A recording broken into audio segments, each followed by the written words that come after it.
Click the bell icon to get latest videos from Ekeeda.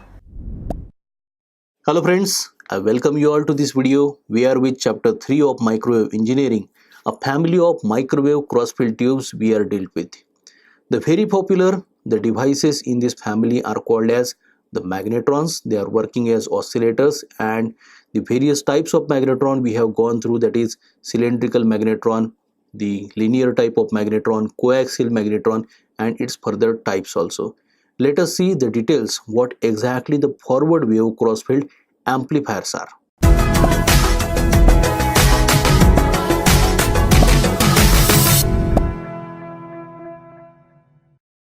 So here we start with our topic, forward wave crossfield amplifiers. As we are covered with magnetrons in this chapter, magnetrons are basically very important for the generation of microwave energy based on to the principles of velocity modulation. The velocity is with respect to the moving electron here, the electron that has to travel basically from cathode to the anode, but somehow the electron is not allowed to directly reach the anode because it is controlled because of the presence of the magnetic field which is perpendicular to the direction of electron beam. So the DC potential supplied to the electrodes and magnetic field controls its motion, and it want the electron to make oscillations so that the RF energy can be produced. So if you come to this title, that is forward wave crossfield amplifier, first of all, crossfield amplifier, abbreviated as CFA. It is sometimes also referred to as outgrowth to the magnetron. So the magnetron are intended for the RF energy generation here. So for the purpose of amplification of this particular RF energy, we have the cross-field amplifiers. Now depending on to the wave type, that is either forward or backward, the subcategorization can be taken place. Also the subcategorization can be done based on to the type of the cathode emitting the electron from it. Now we have two simple schematics with respect to the cross-field amplifiers. Let us go through it. This is the first schematic with respect to the cross-field amplifiers. So here the signal to be amplified, as it is cross-field amplifier, this is the RF input provided to this particular position. Now what is there inside this particular device? The very important negatively charged cathode as electrode at the center place. The negative potential is shown to this particular portion. Whereas this particular body represents the positive polarity, and it is nothing but the anode. Sometimes also we refer to it as collector. So a DC potential between cathode and the anode is provided. These are the polarities negative and positive. Along with there it is a presence of magnetic field which is perpendicular. So that is shown by magnetic flux density capital B here. So here we have the RF input provided, and from this end the RF output is to be taken, which is amplified one. Now what is there inside this structure along with these two electrodes and the presence of magnetic field? See, the anode body is shown with certain cavities there. There it is the spacing between the cathode electrode and the anode electrode, and along with this particular structure we have the presence of slow wave, so that there will be a delay with respect to the RF wave to be propagated inside this particular slow wave structure, so that the velocities can be matched and finally the amplification can be achieved here. Along with, in this particular schematic, a representation of circuit energy direction is shown in this particular circular fashion, and this represents the electron flow and the magnetic field directions according to the forward or backward wave interactions that will be taken place inside this device operation. Now this is the second schematic. In the second schematic, again the position of the signal where the input is to be provided for amplification is there is the same. So this is the RF input. Now this is the RF output to be taken place, but there are certain changes inside the device. Now you see here, as the cathode is provided at this particular position, and this much of solid space represents a soul. So with respect to the anode which has surrounded the cathode at this particular position, there it is a presence of soul here. The delay line is shown as like the straps here, that we can definitely see into the next schematic here. So RF attenuation is also provided so that the velocities of the two signals for the interaction could have been matched here. So this is the collector. Finally we can get the electrons reach that particular place, and the anode, the accelerating anode with respect to the opposite polarity of the cathode here we have, and for the control purpose we have this particular grid also. Now after getting through the two schematics of the cross-filled amplifiers, let us see this particular diagram that shows several number of straps into the anode body. So here the straps we find here because of the cavities present inside this particular structure, a slotted one. The polarities can be negative, positive here. So this is the representation of negative polarity strap. This is the representation of the positive polarity strap here. See, the connections can be made from this particular place here. So the structure is rounded here, and a cut view is shown in this particular diagram here. So here we can call this particular device as strapped CFA. So I name it as, so this is strapped cross-filled amplifier here. Now in this strapped cross-filled amplifier, the velocity of the electron that has been generated because of the cathode, the pattern we can see in the next diagram. So in this next diagram you can see here, this is the surface of the soul, or which is connected with the cathode, where the electrons will be present here. Now this is the line that shows a wave here. So this is the RF wave flowing through the slow wave structure available into the device, we can say here. Now you see the RF wave will be having the positive half cycle, then the negative half cycle, again positive half cycle, negative half cycle, positive half cycle. The repetitions will be going on, and this will be with respect to the polarities of the straps also. So here it is the representation of the positive strap, here it is associated negative strap, adjacent positive strap, negative strap, positive strap. Now what is the effect of the positive and negative half cycles of the RF wave along with the positive or negative polarities of the straps present into the device here?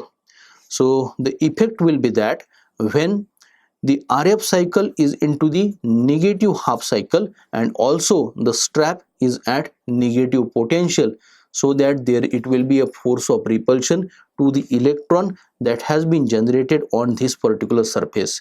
So this electron will not be allowed to travel a linear distance from the cathode to the anode or collector directly, we can say, but it will be returned back to the position of the cathode. See, this is the arrow that shows the electron path that has returned back to the cathode position. Whereas we have a transition here between the positive and negative, or in the case of positive here, the RF phase is into the positive half cycle, the strap is also positive, the electron is accelerated here.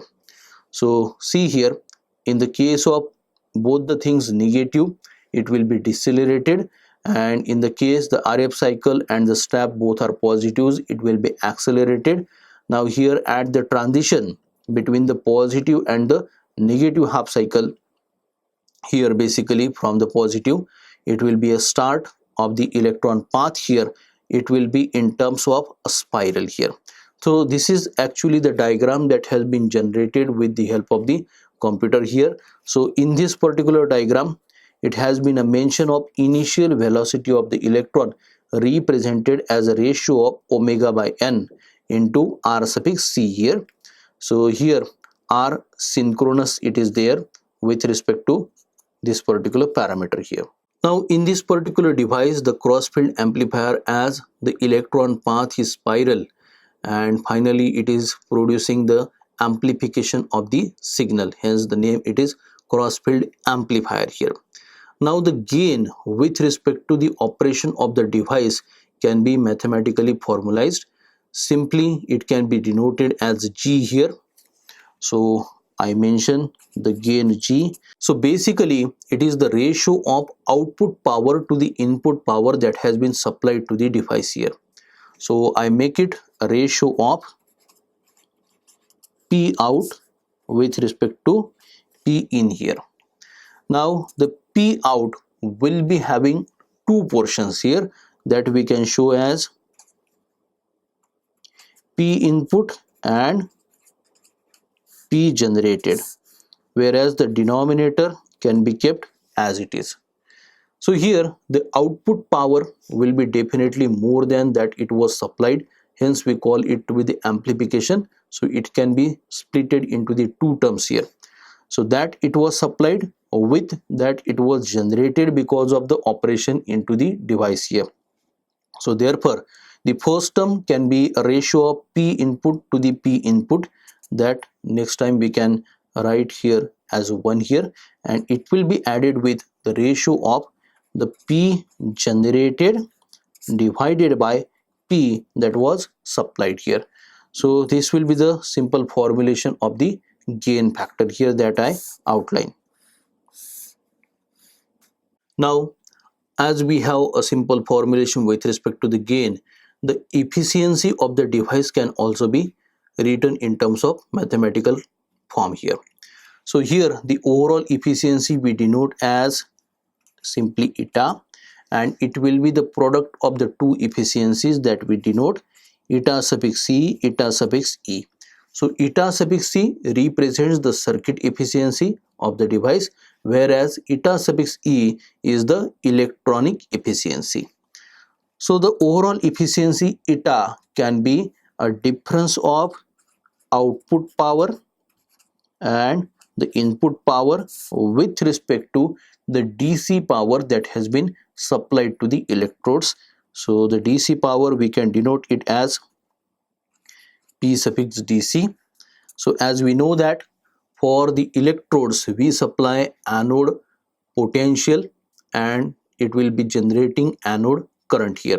So therefore the product of the multiplication of the anode current and anode voltage will be nothing but the PDC. So therefore we express the overall efficiency eta as eta will be equal to the numerator we keep as it is P output minus P input divided by, here we have V suffix A0 into I suffix A0 here.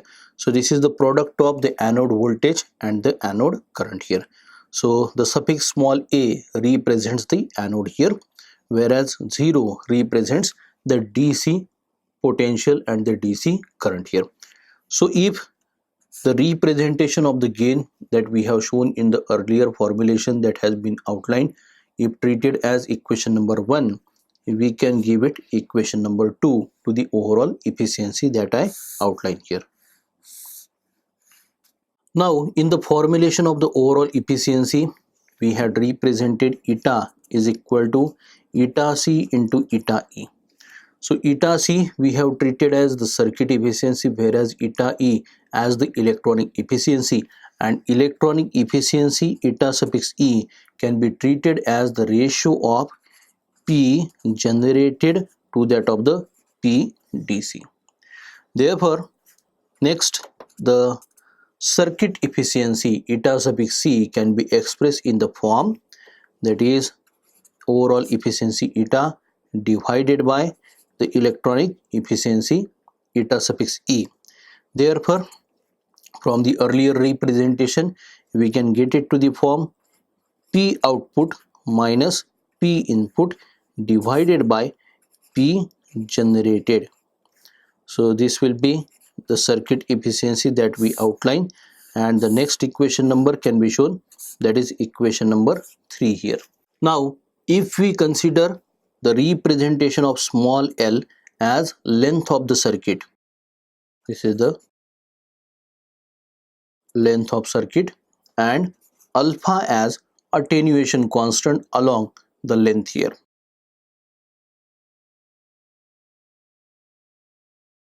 So whatever the slow wave structure acting as a transmission for the signal to be amplified will be there inside the device with respect to its propagation, with respect to the length that we have represented L. This will be the account of attenuation. Therefore we can have the representation of the output power, because the power that has been generated will be constant per unit length. We express it as P in into e to the power minus twice alpha L added with the integral, that is from 0 to L. We take the entire length, 0 when we started and L, that is the complete length. It will be over the ratio of P generated divided by L into the complex exponential e to the power minus twice alpha, in the bracket here we have L minus phi into d phi here.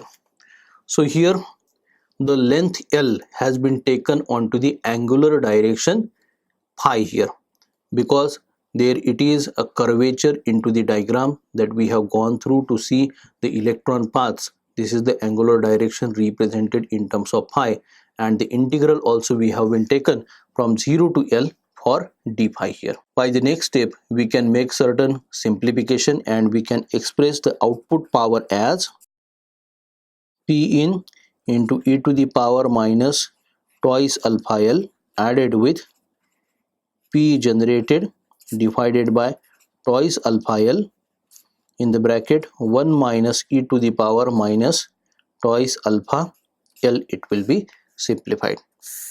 Let us say this is the output power equation, equation number 4 that we outline here. So as we have just formulated the output power, the circuit efficiency can be expressed in terms of consideration of the length of the line as well as the attenuation. Therefore the circuit efficiency eta suffix c will be expressed as, here we give the formulation as 1 upon twice alpha L minus the ratio of P input divided by P generated, along with a multiplication to the bracket where we have 1 minus e to the power minus twice alpha L. So here we outline this equation. This will be equation number 5 representing the circuit efficiency here. In this equation, onto the right hand side in the very first bracket we have the second term, a ratio of P input to the P generated here. For the very high gain handling cross field amplifiers, the ratio will be a negligible one. Now as we have gone through the path of the electron drifted into the space inside this particular device, the drift velocity can be formulated here. The drift velocity we can denote by small v.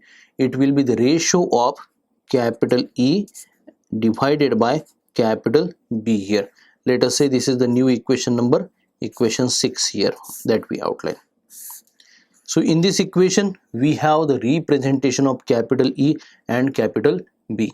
So capital E represents the overall electric field because of the polarities of the two electrodes in the device. So the DC potential produces this particular electric field, and capital B accounts for the perpendicularly oriented magnetic flux density here. Now after formulation of the average amount of the drift velocity of the electron, we can talk about the flow of power inside this particular device. So as we have a background of Poynting's theorem, the Poynting vector capital P bar gives us the direction in which, having a propagation, what will be the flow with respect to the power. So the power will be because of both the fields into the existence, Therefore, we represent the Poynting vector capital P given by. So capital P will be equal to, here we have the square of maximum electric field intensity magnitude divided by twice into beta into ZC. The beta represents the phase shift constant, which is to be squared in this particular formulation, and we give the equation number 7 to the representation of this power flow. So in this equation we have the Emax. So as it is a maximum, we can name it to be the peak electric field. Here we have represented beta, as already explained. Beta is the phase shift constant in terms of the angular frequency and the velocity. Here we can represent beta is equal to omega divided by the drift velocity of the electron, small v here. There is another parameter represented in the equation, that is capital Z suffix C here. This is representing the impedance here. Z always represents the impedance. The suffix C, it is used here for the purpose of coupling with the beam here. As in the device, there it is interaction between the electron beam and the RF signal onto the slow wave structure. So this is beam coupling impedance.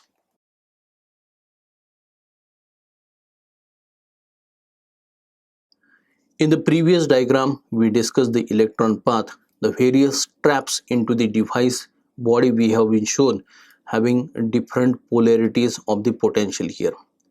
Now, whatever the power will be lost with respect to those straps, or we can call them to be the spokes in this particular device, we can represent the power loss per spoke as capital P suffix S here. So it will be the simply multiplication of Vs0 into Is0. So Vs0 we can express in terms of another parameters also. The current here Is0 we take it as it is and represent the voltage as the ratio of M into, here we have beta square Zc into capital P divided by E into capital B square here.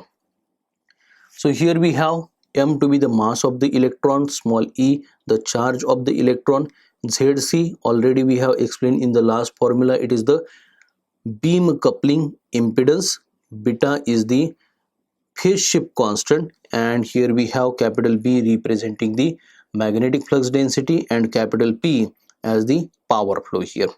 So let this equation, it will be equation number 8 for representation of P suffix S, power loss per spoke here. Here we have represented Vs0. So here it will be the DC voltage per spoke, whereas Is0 is corresponding DC current per spoke. As the power varies linearly with respect to the length here, therefore the average power for the entire circuit length can be expressed into the next formulation. Therefore we represent P suffix S, but as it is average, I give it a suffix AVG here. So it can be represented as Is0 in multiplication to M upon twice E beta square Zc divided by B square in the bracket. Here we have P in plus P out here. Let this will be the next equation number 9 here. So as we have the average power, the total power loss can be expressed. Taking the earlier equations 1 and equation number 9 here, along with the phase shift constant beta as the ratio of angular frequency omega and the drift velocity v here, we express the power lost here. So P lost will be expressed as, here we use the anode DC current IAO in multiplication to M divided by twice E into the bracket omega by beta, which is squared here, and it is added further to the next term that has again the anode current in multiplication to m upon twice E beta square into ZC divided by capital B square. In the bracket here we represent the gain factor of power G plus 1 divided by G minus 1 into the power generated here. So I outline this particular formulation for the power lost and get it to the equation number 10. Finally, the electronic efficiency can be expressed in terms of all these parameters that we have used here. So here we represent electronic efficiency eta suffix E, a ratio of P generated to that of the DC1. Hence I express it as a product of anode voltage and the DC anode current VA0 V and the IA0 here. So it will be expressed as, here we represent the numerator 1 minus m omega square divided by twice E VA0 into beta square. In the denominator here we have 1 plus the anode current IA0 divided by B square in multiplication to m beta square ZC divided by 2 into E in the bracket G plus 1 divided by G minus 1. So this will be the last equation representing the electronic efficiency. Based on to the understandings of the cross-field amplifiers and the various relations formulating different parameters with respect to this device operation that we have gone through, by the next lecture we shall be having a practice of simple problem onto the cross-field amplifiers. I hope you are getting the details of microwave engineering very well, and for more information like this you can subscribe to Ekeeda channel. Thank you.